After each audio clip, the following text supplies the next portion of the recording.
Inheritance. Quranic style. I had been of the opinion that inheritance was a done deal. Males get 2 parts to the females 1, with some additional rules for parents, etc. Then I came across a verse in the Qur'an stating that before death a person must make a will for distribution of his wealth, so this left what and to whom open. Free will. Inheritance is something that some Muslims and many non-Muslims do not understand about the Qur'an, and they think Allah has disadvantaged women. The first point to make is that a person can make whatever arrangements he or she considers proper. Regarding proper dispensation of wealth and property, it is prescribed for you, before death approaches any of you, and he is leaving behind much wealth, that he set up a will for parents and family in a decent, equitable manner. This is a binding duty on those who live aright. Any oversight or leftover from the will shall be distributed according to portions divinely assigned in 4:11 to 12. Please remember that most Muslims forget this point, and some authorities even revoke to 180. How can a father will to impart equal portions to 2 of his sons when one of them might be righteous and needy, and the other one wicked and prodigal? When death approaches any of you carries the reminder that it is always close and unpredictable. At the same time, it takes into account the final assets of a person. If anyone tampers with a will after hearing it, the guilt befalls those responsible for altering it. Certainly, God is hearer, knower. A will shall be attested by 2 trustworthy witnesses. It is quite clear. Make whatever reasonable use of your wealth and property that you want. Give it to whom you like at whatever amounts you like. The use of the word reasonable means that this should be a proper bequest, and someone should not leave everything to the cat. Daughters can be given any fraction, not just half of the sons. This is also stated in the following. Where necessary, even minor details of laws have been given in the Qur'an, O you who have chosen to be graced with belief. When death approaches you, 2 equitable persons among you should witness your will. If the pangs of death come upon you when you are traveling far from home, then 2 of others, equitable persons other than your own people, non-Muslims, may do the witnessing. After you have prayed, let the witnesses swear by God, we shall not sell our word for any price, even if the beneficiary is our near relative, and we will not conceal what we have witnessed before God, or we will be among the violators of laws. No will or willful choice. Some scholars say that only the division according to Surah 4 verses 7 to 14 shown below are allowed, but then why does the Quran say to have 2 witnesses when you make a will? If the proportion is fixed in Sharia, then you do not have to worry because it will be divided according to the rules anyway. The inheritance should be divided according to the following verses only if a person dies without leaving a will, or they choose to divide it this way. Their choice. Men get a share of what the parents and near relatives leave behind. Women get a share of what the parents and near relatives leave behind. Whether the inheritance is small or large, these shares have been ordained as a duty.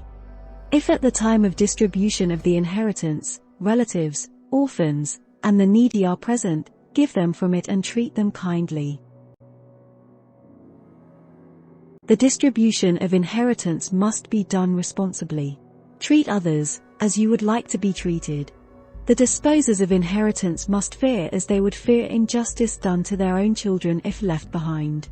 So, be mindful of God and speak clearly and straight to the point. Those who unjustly consume the wealth of orphans are filling their bellies with fire and will be exposed to burning flame. Parents first.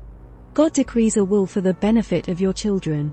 Since the sons have the responsibility of taking care of the family, and daughters will be cared for by their husbands, or if unmarried, by other males in the family, sons get twice the share of daughters. The parents will be counted first before proceeding with rest of the distribution. The wa here indicates but, as at many other places. If 2 or more daughters, they get 2/3. If only one daughter is left, she gets 1/2.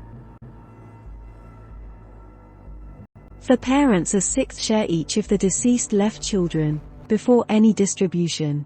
If there are no children, and parents are the only heirs, the mother gets a third. If the deceased has left brothers or sisters, the mother gets 1/6.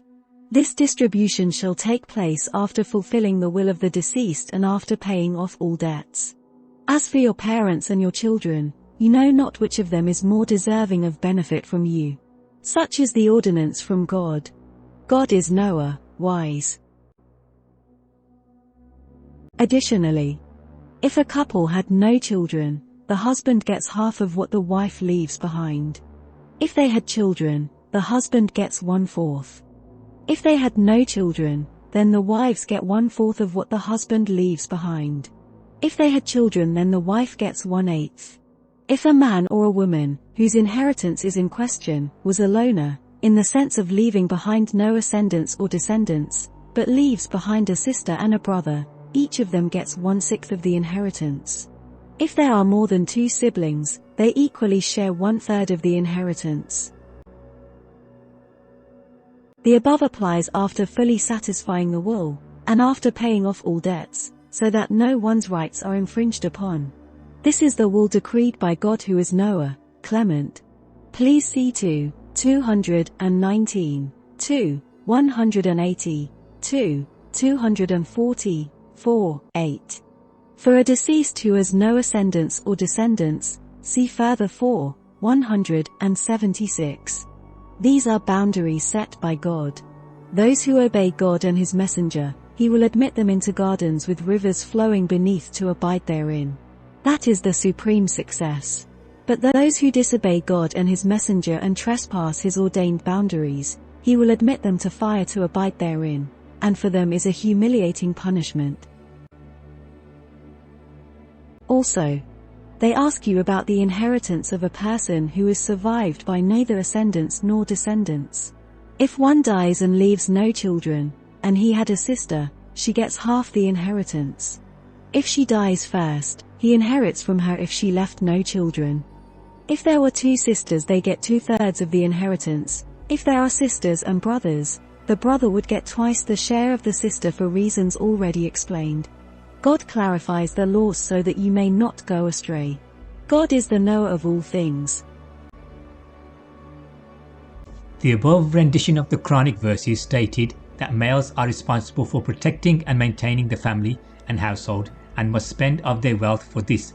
Nowhere are the females asked to contribute, even when they are getting paid as per their Quranic right to keep what they earn. So given this, 2 parts to 1 is not a disadvantage or a denigration of women. The other point about inheritance is that all debts and legacies outstanding by the deceased have to be met in full first before the division amongst the family. Surah 4 verses 11 to 14 above is quite clear about this, and the family must ensure that this requirement is carried out in full without any deceit. The sin of not paying back debts will not fall on the deceased but on those who did not fulfill this duty.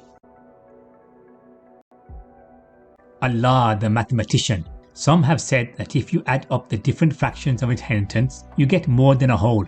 In other words, the God of the Quran does not know arithmetic. This is mischief making because any normal, right thinking person can see that you have to take out the fraction for the first inheritor, recipient, and then what is left is divided to the next in line. This goes on until all the inheritance is assigned accordingly. In mathematics, if you have a question with both addition and multiplication parts, you have to do the multiplication before the addition.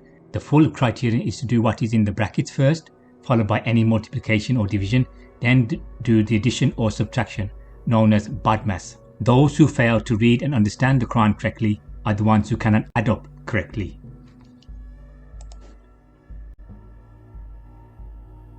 True Hikmah the mathematician. The last time I wrote on inheritance, I was inundated with questions and scenarios that made my mind boggle.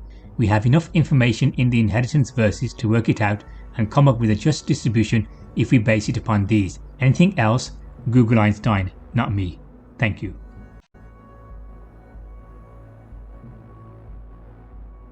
The Quran Unchained.